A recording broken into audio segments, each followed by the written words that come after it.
大家好，我昨天不是分享了关于这个我妹妹家的孩子这个腺样体肥大的问题，堵了80%几，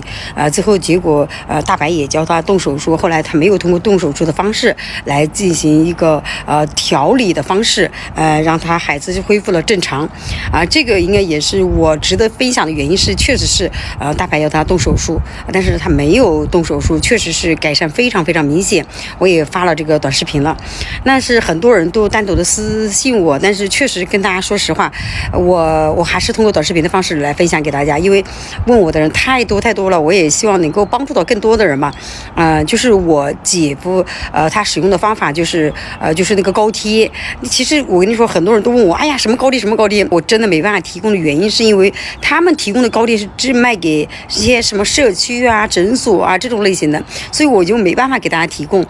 我只能告诉你们，就是你们可以到当地的诊所或者是社区，这个去看一下有没有这种高贴，其实这种应该还是非常频繁的。我看也有粉丝发出来，就是有专用的这个腺样体肥大的或者是鼻子这个问题的这个高贴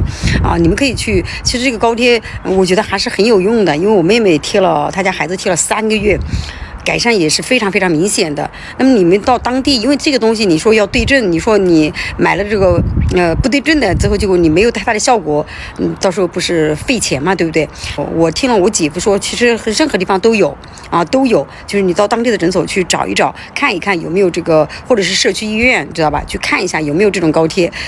去贴，可能要贴个时间比较长大概两到3个月，可能但是1个月你看一下就有一定的改善。还有一个方式就是我跟他讲了，就是一定要去像我这样的，就是多户外，知道吧？多去晒晒太阳，增加维生素 D3但是我说过，如果你真的是没办法补充，而且你的量根本不够的情况下，我建议你还是要额外去补充维生素 D3和 K2。它重要到什么程度呢？可能就通过直播的方式也分享过很多遍了。因为在短视频当中他说的太多的话，抖音也是不允许的。等会儿你又看不到我的视频了。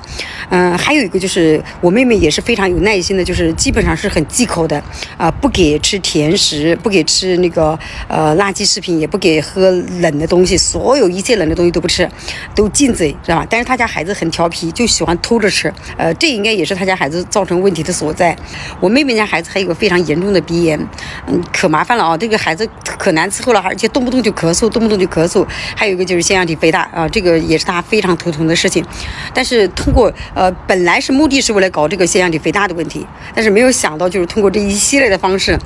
鼻子的问题也得到了很大的好转。过后还有一个就是清嗓子问题，就是只要吃冷的或者吃甜的，它也会清嗓子，所以一定要记住禁嘴还是非常重要的。过后再加